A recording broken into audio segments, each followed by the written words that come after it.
तो दोस्तों Cody Rhodes और सेथ रॉलिंस के बीच में हमें एक बड़ी मैच दिखने वाली है क्राउन ज्वेल में। पर सवाल ये है कि कोडी रोड्स विजन को हैंडल कैसे करेगा अकेला, और क्यों Bron Breakker and Bronson read ने हेल्प की जे उसो को मैच जीतने में। और फाइनली आस्का का हील टर्न हो ही गया ईओ स्काई के ऊपर। क्या इसके बाद रिया रिप्ली और ईओ स्काई टीम में आने वाली है? आज हम करने वाले हैं मंडे नाइट रॉ का रिव्यू, तो बस वीडियो को एंड तक देखना। शो की शुरुआत होती है कोडी रोड्स और सेथ रॉलिंस से, जहाँ पे हमें पता चला कि कोडी रोड्स और सेथ रॉलिंस की क्राउन ज्वेल में मैच होने वाली है। और ये क्राउन ज्वेल WWE का एक बड़ा इवेंट है जहां पे हमें क्राउन ज्वेल चैंपियन देखने को मिलता है। एक बार कोडी रोड्स चैंपियन बन चुके हैं, अब देखना यह है कि सेथ रॉलिंस कोडी रोड्स को हरा पाएंगे। और सेथ रॉलिंस ही वो बंदा है जिसकी वजह से आज Cody Rhodes WWE undisputed champion है। सबसे बड़ा सवाल, कोडी रोड्स और सेथ रॉलिंस में से आप किसको देखना चाहोगे क्राउन ज्वेल चैंपियन? कमेंट में बताओ। उसके बाद मैच होती है New Day versus War Raiders and Penta के बीच में, और ये मैच बहुत खतरनाक हुई जहां पे हमें टेबल्स, कैंडू स्टिक सब कुछ दिखा। और ये मैच नो डिस्क्वालिफिकेशन मैच थी जिसको दोनों टीम्स बड़े मजे से एंजॉय कर रहे थे, कभी न्यू डे कभी पेंटा और वार राइडर्स। और आज की राह में जिस तरह से ये मैच सेट की गई थी उसी तरह से इस मैच की एंडिंग हुई, वो भी मैक्सिकन डिस्ट्रॉयर से। हर दफा मैक्सिकन डिस्ट्रॉयर अलग टाइप से लगता है, तो इस टाइप का मैक्सिकन डिस्ट्रॉयर आपने कभी देखा है? वो भी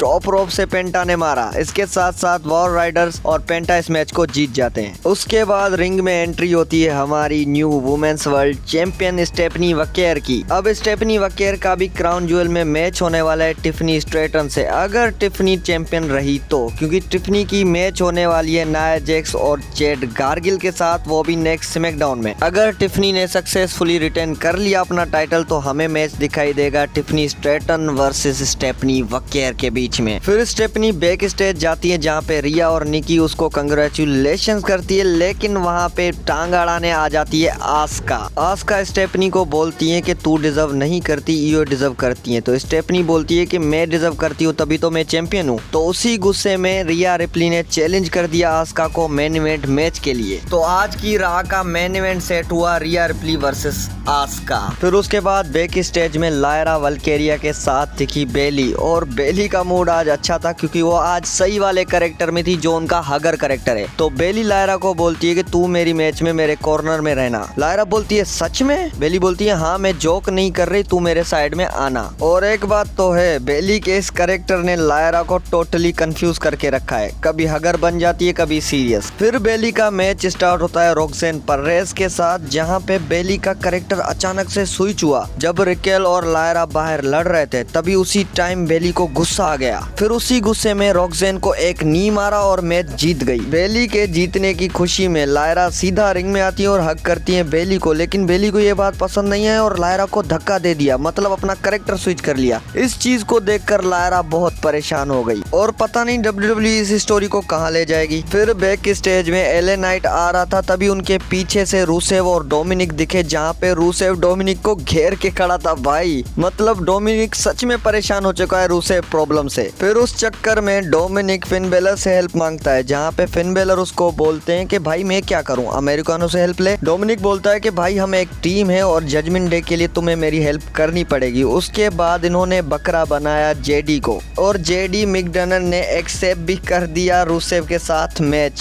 फिर उसके बाद हमें मैच देखने को मिलता है जेडी वर्सेस रूसेव के बीच में, और हमने अंडर एस्टिमेट किया था कि जेडी मुकाबला नहीं कर पाएगा रूसेव का, लेकिन नहीं भाई, जेडी ने अच्छा मुकाबला दिया रूसेव को, जहाँ पे जेडी ने रूसेव की लेग पे अटैक करना शुरू कर दिया था। इसी के ही चक्कर में ये मैच थोड़ी सी लंबी हो गई, लेकिन भाई रूसेव तो रूसेव है, जिस तरह से उनकी स्ट्रेंथ है और उनका पावर है, जेडी कहाँ टिक पाएगा उनके आगे। रूसेव ने एक मचका किक लगाई और एकिलेट लगा के इस मैच को विन कर लिया। फिर मैच खत्म होने के बाद भी रूसेव जेडी को नहीं छोड़ रहे थे, उसी वजह से वहाँ पे फिन आ गया। फिन ने जेडी को बचा लिया। फिर फिन ने क्वेश्चन किया डोमिनिक से कि तूने क्यों नहीं बचाया जेडी को। इसका जवाब मैं ही दे देता हूँ भाई, डोमिनिक की फटी हुई है रूसेव से। रेसल पालोजा में हमने देखा था कि जेउसो का सर फट गया था, तो उसी के चक्कर में जे उसो हार गए थे ये मैच। फिर जिमी उसो जे को समझाने की कोशिश करते हैं कि आज की मैच ना कर। फिर कोडी रोड्स भी उसको अलग से समझाने गया कि भाई छोड़ दे, एलए नाइट से आज मैच कैंसिल कर दे, लेकिन नहीं भाई, जे उसो पहुंच जाते हैं रिंग में मैच करने के लिए। फिर इनका मैच स्टार्ट हो जाता है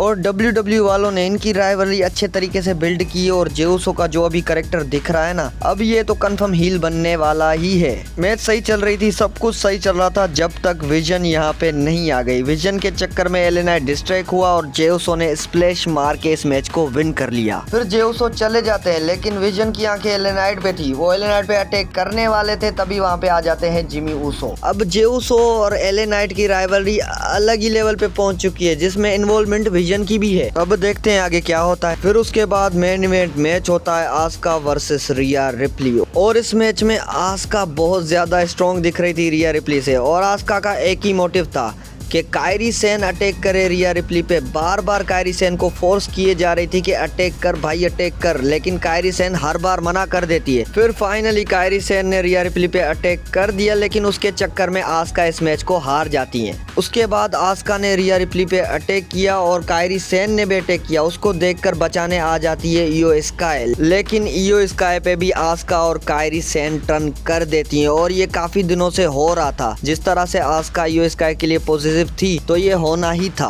अब हमें इन चारों के बीच में टैग टीम मैच भी दिख सकता है और इयो स्काई और रिया रिप्ली टैग टीम में काम भी कर सकती हैं साथ में। आज की रॉ की बात करें तो आज की रॉ में टोटली धमाका था। आपको सबसे ज्यादा कौन सा मोमेंट अच्छा लगा, कमेंट में बताओ।